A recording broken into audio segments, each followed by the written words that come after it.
Hello കൂട്ടുകാരെ, ലൂയിസിനെ തിരക്കിപ്പോയ ആ തൊപ്പിയിട്ട പിശാച് അവരെ കണ്ടെത്തി കാണുമോ? ഈ മെഷീൻസ് എല്ലാം കൊണ്ട് ഇങ്ങേർക്ക് എന്താണാവോ പ്രയോജനം? നമുക്ക് നോക്കാം. അതിനു മുൻപ് ഇതുവരെയുള്ള കഥ അറിയാത്തവരാണെങ്കിൽ മീറ്റ് ദ റോബിൻസൺസ് പാർട്ട് 1ന്റെ ലിങ്ക് ഡിസ്ക്രിപ്ഷൻ ബോക്സിൽ കൊടുത്തേക്കാം. അതൊന്ന് പോയി കണ്ടേക്കുക. Then here we go to the movie Meet the Robinsons Part 2. Let's start. നമ്മുടെ ലൂയിസും റോബിൻസണും ടൈം മെഷീൻ ഫിക്സ് ആക്കിക്കൊണ്ടിരിക്കുവാണ്. അപ്പോഴാണ് റോബിൻസൺ അവന്റെ അച്ഛനെ കുറിച്ച് പറയുന്നത്. റോബിൻസൺസ് കമ്പനിയുടെ ഓണറായ അദ്ദേഹമാണ് ഈ ടൈം മെഷീൻ കണ്ടുപിടിച്ചതെന്നും അദ്ദേഹം വളരെ ജീനിയസ് ആണെന്നും റോബിൻസൺ പറയുന്നുണ്ട്. എന്നിട്ട് അദ്ദേഹത്തിന്റെ ഒരുപാട് കണ്ടുപിടുത്തങ്ങളും ലൂയിസിന് കാണിച്ചു കൊടുക്കുവാണ്. അച്ഛൻ എപ്പോഴും പറയുന്ന കാര്യമാണ് കീപ് മൂവിംഗ് ഫോർവേഡ്. അപ്പോൾ നമുക്ക് ടൈം മെഷീൻ റെഡിയാക്കാൻ പറ്റുമെന്ന് പറഞ്ഞ് അവർ പിന്നെയും ശ്രമിക്കുവാണ്. പക്ഷെ ആ ശ്രമം ഫ്ലോപ്പ് ആയി പോയി. ടൈം മെഷീൻ ആകെ നാശമായി. അപ്പോഴാണ് റോബിൻസണിന്റെ അമ്മ അവരെ ഡിന്നർ കഴിക്കാനായി വിളിച്ചത്. അപ്പോഴേക്ക് ആ തൊപ്പിയിട്ട പിശാച് അങ്ങോട്ടേക്ക് എത്തിയിരുന്നു. അവൻ അവന്റെ തൊപ്പി വെച്ച് ലൂയിസിനെ കണ്ടുപിടിച്ചു. അവൻ ആ തൊപ്പിയെ അങ്ങനെ വീട്ടിലേക്ക് കയറ്റി വിടുവാണ്. അവിടാണെങ്കിൽ തവളച്ചേട്ടന്മാരുടെ പാട്ടിന്റെ ബാക്ക്ഗ്രൗണ്ടിൽ എല്ലാവരും ഇരുന്ന് ഡിന്നർ കഴിക്കുവാണ്. അന്നേരം റോബോ ചേട്ടൻ വന്ന് റോബിൻസണിനോട് ടൈം മെഷീൻ ഫിക്സ് ആയോ എന്നെല്ലാം ചോദിക്കുന്നുണ്ട്. കഴിക്കുന്നതിനിടയിൽ റോബിൻസണിന്റെ അമ്മ ലൂയിസ് റോബിൻസണിന്റെ ക്ലാസ്സിലുള്ള കുട്ടിയാണോ എന്ന് ചോദിക്കുന്നുണ്ട്. എവിടെയാ വീടെന്ന് ചോദിക്കുന്നുണ്ട്. ഫ്യൂച്ചർ അല്ലേ, ലൂയിസ് കാനഡ എന്ന് പറയുമ്പോൾ നോർത്ത് മൊണ്ടാന എന്നല്ലേ ഇപ്പോ അതിന്റെ പേരെന്നും അതൊരു സ്റ്റേറ്റ് ആക്കിയില്ല എന്നുമെല്ലാം അവർ ചോദിക്കുന്നുണ്ട്. കൂടുതൽ ഇങ്ങനെ ചോദ്യങ്ങൾ ചോദിച്ചാൽ ഇവർക്ക് പണി കിട്ടുമെന്നറിയാവുന്ന റോബിൻസൺ ഉടനെ അവരുടെ കലാപരിപാടിക്ക് തുടക്കമിടുവാണ്. കഴിച്ചുകൊണ്ടിരിക്കുന്ന ഫുഡ് വെച്ച് ഫൈറ്റിംഗ്. ആഹാ, എന്താല്ലേ അടിപൊളി. അങ്ങനെ അമ്മയുടെ ശ്രദ്ധ അവൻ തിരിച്ചു. അപ്പോഴേക്ക് ആ തൊപ്പി അങ്ങോട്ട് വന്നിരുന്നു. ഈ സമയത്താണ് റോബോട്ട് ഒരു മെഷീനായി വന്നത്. അത് നമ്മുടെ ലൂയിസ് കണ്ടുപിടിച്ച പോലെ പീനട്ട് ബട്ടർ ബ്രെഡിൽ തേക്കുന്ന മെഷീൻ ആയിരുന്നു. അവൻ അങ്ങനെ ആ മെഷീൻ ശരിയാക്കാൻ പോകുവാണ്. അപ്പോഴാണ് വെളിയിൽ ഈ തൊപ്പിയിട്ട പിശാച് അവിടുത്തെ തവളച്ചേട്ടന്മാരെ കാണുന്നത്. ഇങ്ങനെ ആ തൊപ്പി വെച്ച് അതിലൊരു തവളച്ചേട്ടനെ അവന്റെ കൺട്രോളിലാക്കുവാണ്. എന്നിട്ട് അവനെ ലൂയിസിനെ പിടിക്കാൻ പറഞ്ഞു വിടുവാണ്. ലൂയിസ് ആണേൽ ആ മെഷീൻ ശരിയാക്കിക്കൊണ്ടിരിക്കുവാണ്. അങ്ങനെ വെളിയിലിരുന്ന് തവളച്ചേട്ടന് ഇൻസ്ട്രക്ഷൻ കൊടുക്കുന്നുണ്ടെങ്കിലും അത്രയും ആളുകൾക്കിടയിൽ നിന്ന് അവനെ പിടിക്കാൻ പറ്റില്ലെന്നാണ് തവളച്ചേട്ടൻ പറയുന്നത്. ഇങ്ങനൊരു പേടിച്ചു തൊണ്ടനെയാണല്ലോ ദൈവമേ ഞാൻ അങ്ങോട്ട് വിട്ടേ. ഇവിടെ ലൂയിസ് ആ മെഷീൻ റെഡിയാക്കി. പക്ഷെ അത് അന്നത്തെ പോലെ വീണ്ടും ഫ്ലോപ്പ് ആയിപ്പോയി. പക്ഷെ അവിടെ എല്ലാവരും അവനെ പ്രശംസിക്കുവാണ്. എന്നിട്ട് തോറ്റാലും മുന്നിലേക്ക് തന്നെ പോകണം. Yes, keep moving forward. അപ്പോഴാണ് ഈ തൊപ്പിയിട്ട പിശാച് തവളച്ചേട്ടൻ ശരിയല്ലെന്ന് മനസ്സിലാക്കി ആ ഗാർഡനിലെ പുല്ലുകൊണ്ടുണ്ടാക്കിയ ദിനോസറിനെ നോക്കുന്നത്. ഇവിടെ വീടിനുള്ളിൽ ലൂയിസിനോടൊത്ത് എല്ലാവരും ഹാപ്പിയാണ്. അവിടെ ആ തൊപ്പി പിശാചിന്റെ ഒരു അസിസ്റ്റന്റ് ഉണ്ടല്ലോ, അത് ഒരു ഹാങ്ങിങ് ലൈറ്റ് താഴോട്ട് വീഴ്ത്താൻ നോക്കുമ്പോഴാണ് തൊപ്പി പിശാച് ജീവൻ വെപ്പിച്ച ഒരു ദിനോസർ അങ്ങോട്ട് വന്നത്. അത് ഇവരുടെ പെറ്റാണെന്നാണ് ആദ്യം ലൂയിസ് കരുതിയത്. അത് ലൂയിസിനെ എടുത്ത് പോകാൻ തുടങ്ങിയപ്പോഴേക്ക് റോബിൻസൺ ഫാമിലിയുടെ പവർ ഒന്ന് കാണേണ്ടത് തന്നെയാ. ആ ദിനോസറിനെ 8 ആക്കി മടക്കി പോക്കറ്റിൽ വെക്കും ഇവർ. അത്രയ്ക്കും അടിപൊളിയാണെന്നേ. ദിനോസർ പറ്റാവുന്നിടം വരെ അവനെ പിടിക്കാൻ നോക്കി. ഇവരുടെ എല്ലാം അറ്റാക്കിനൊടുവിൽ ലൂയിസിനെ കിട്ടിയില്ല എന്ന് വരുമ്പോൾ ഈ ശരീരം കാരണം ലൂയിസിനെ പിടിക്കാൻ ദിനോസറിന് കഴിയുന്നുമില്ല. അപ്പോഴാണ് റോബിൻസൺ ആ ഹാറ്റ് ദിനോസറിന്റെ മുകളിൽ കാണുന്നത്. അങ്ങനെ അവനും ലൂയിസും കൂടി ആ ഹാറ്റ് തട്ടിയിട്ടതും ദിനോസർ പാവം നല്ല കുട്ടിയായി. അപ്പോഴേക്ക് റോബിൻസണിന്റെ ഫാമിലി എല്ലാം അങ്ങോട്ട് വന്നിരുന്നു.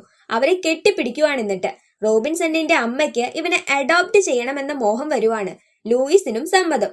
അവസാനം വേറെ വഴിയില്ലാത്തത് കൊണ്ട് റോബിൻസൺ ഇവൻ പാസ്റ്റിൽ നിന്ന് വന്നതാണെന്ന് പറയുവാണ്. അപ്പോൾ അവന്റെ നല്ല ഭാവിയെ കരുതി ഇവർ അവനെ തിരികെ കൊണ്ടുവിടാൻ പറയുന്നുണ്ട്. അപ്പോഴാണ് അവൻ 2 ടൈം മെഷീന്റെ കാര്യവും അവരോട് പറയുന്നത്. അന്നേരം ലൂയിസ് റോബിൻസൺ എന്നെ എന്റെ അമ്മയെ കാണിക്കാൻ കൊണ്ടുപോകാമെന്ന് പറഞ്ഞിട്ടുണ്ടെന്ന് പറഞ്ഞപ്പോൾ ഞാൻ നുണ പറഞ്ഞതാണെന്ന് റോബിൻസൺ തന്നെ പറയുന്നുണ്ട്. അത് കേട്ട് സങ്കടപ്പെട്ട ലൂയിസ് ഓടിപ്പോയി ഒരിടത്തിരുന്നപ്പോൾ ആ തൊപ്പിയിട്ട പിശാച് അവനെ ഓരോന്ന് പറഞ്ഞ് മയക്കിക്കൊണ്ടു പോകുവാണ്. അങ്ങനെ ഈ തൊപ്പി പിശാച് അവനെ കൊണ്ട് തന്നെ അവന്റെ മെമ്മറി സ്കാനർ റെഡിയാക്കി എടുക്കുവാണ്. എന്നിട്ട് അത് ഓണാക്കാനും പ്രവർത്തിപ്പിക്കുവാനും അവനിൽ നിന്ന് പഠിച്ചു. അന്നേരം നമ്മുടെ ലൂയിസ് ഇനി എന്റെ അമ്മയെ കാണിച്ചതായി എന്ന് പറഞ്ഞപ്പോൾ ഇങ്ങനെ അവനെ കെട്ടിയിടുവാണ്.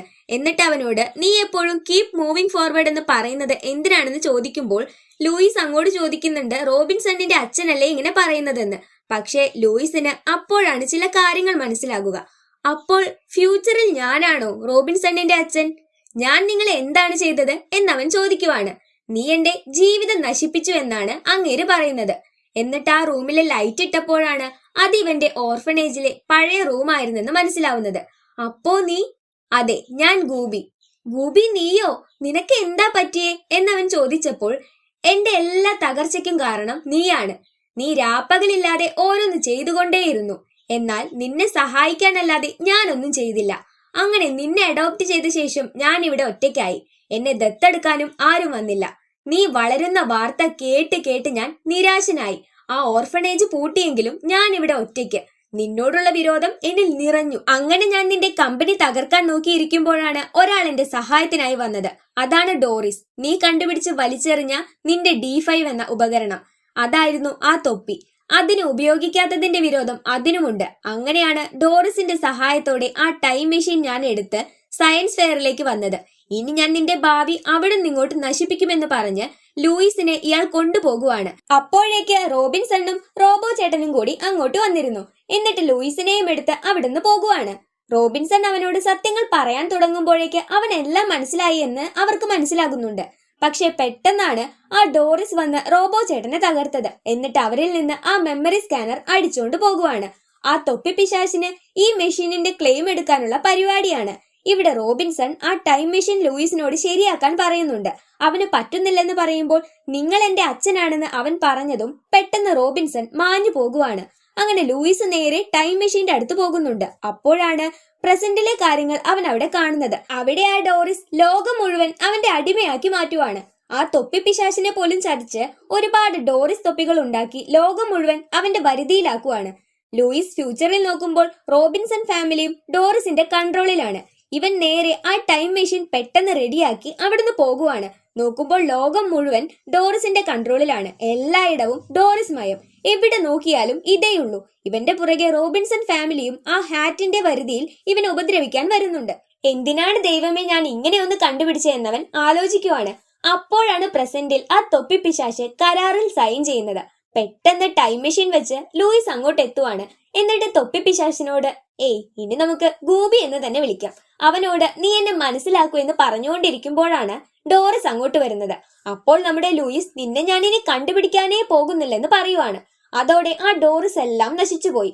നമ്മുടെ ലൂയിസ് അങ്ങനെ ഗൂബിയെയും കൊണ്ട് ഫ്യൂച്ചറിലേക്ക് പോകുവാണ്. ഡോറിസിന്റെ ശല്യമില്ലാത്ത നല്ലൊരു ലോകമായിരുന്നു അത്. അവിടുന്ന് റോബിൻസണിന് ലൂയിസ് ഗൂബിയെ പരിചയപ്പെടുത്തി കൊടുക്കുന്നുണ്ട്. അവരങ്ങനെ ഇവനെ വീട്ടിലേക്ക് ക്ഷണിക്കുന്നതിന് മുൻപായി ഗൂബി അവിടെ നിന്ന് പോകുവാണ്. അപ്പോഴേക്കും റോബിൻസൺ ഫാമിലി അങ്ങോട്ട് വരുന്നുണ്ട്. അവര് വന്ന് ലൂയിസിന് കുഴപ്പമൊന്നുമില്ലല്ലോ എന്നെല്ലാം ചോദിക്കുവാണ്. അപ്പോഴാണ് നമ്മുടെ സീനിയർ ലൂയിസ് വരുന്നത്, റോബിൻസണിന്റെ അച്ഛൻ. അങ്ങനെ സീനിയർ ലൂയിസ് ജൂനിയർ ലൂയിസുമായി അവന്റെ കണ്ടുപിടുത്തങ്ങളുടെ ലോകത്തേക്ക് പോകുവാണ്. അവിടെ ആ പഴയ മെമ്മറി സ്കാനറും ഉണ്ടായിരുന്നു. അങ്ങനെ ലൂയിസ് തിരികെ പോകുന്നുണ്ട്.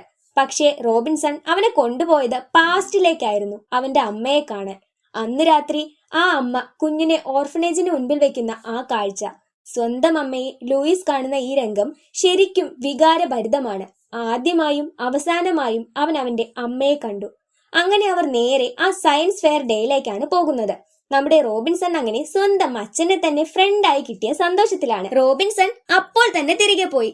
ലൂയിസ് അങ്ങനെ സയൻസ് ഫെയറിലേക്ക് പോകുന്ന വഴിയിൽ മാച്ച് ഡേയിൽ ഉറങ്ങിപ്പോയ ഗൂബിയെ ഉണർത്താനും മറന്നില്ല. അങ്ങനെ നമ്മുടെ ലൂയിസ് സയൻസ് ഫെയറിൽ പങ്കെടുത്ത ആ മെഷീൻ കറക്റ്റായി തന്നെ വർക്ക് ചെയ്യിപ്പിക്കുവാണ്. അപ്പോഴാണ് വേറൊരു ട്വിസ്റ്റ്. ആ ടീച്ചർ മനസ്സിൽ വിചാരിച്ചത് അവരുടെ കല്യാണ ദിവസമായിരുന്നു. അവരുടെ ഭർത്താവ് ആരാണെന്നറിയാമോ? ഫ്യൂച്ചറിൽ കണ്ട ആ അപ്പൂപ്പനില്ലേ, അങ്ങേരാണ്. സംഭവം പൊളിയാണല്ലേ. അങ്ങനെ നമ്മുടെ ലൂയിസിനെ അവര് ദത്തെടുത്ത് കൊണ്ടുപോകുവാണ്. ഇനി ബാക്കി കഥ പറയണ്ടല്ലോ. ലൂയിസ് അങ്ങനെ കോർനെലിയസ് ആകുവാണ്. എല്ലാവരും ഹാപ്പി. എല്ലാ കൂട്ടുകാർക്കും ഈ സിനിമ ഇഷ്ടമായെന്ന് പ്രതീക്ഷിക്കുന്നു. കീപ് മൂവിംഗ് ഫോർവേഡ് എന്ന ഗ്രേറ്റ് മെസ്സേജിലൂടെയാണ് ഈ സിനിമ സഞ്ചരിക്കുന്നത്. ഇത് കണ്ടുകൊണ്ടിരിക്കുന്ന എല്ലാ കൂട്ടുകാരും ഒരു തടസ്സത്തിലും തളരാതെ മുന്നോട്ട് തന്നെ പോകാൻ ശ്രമിക്കുക. നല്ലൊരു ദിവസമാണ് നിങ്ങൾക്ക് മുൻപിൽ നിങ്ങളെ കാത്തിരിക്കുന്നത്. ഇത്തരത്തിൽ നല്ല മൂവീസുമായി വീണ്ടും കാണാം. അതുവരേക്കും ബൈ.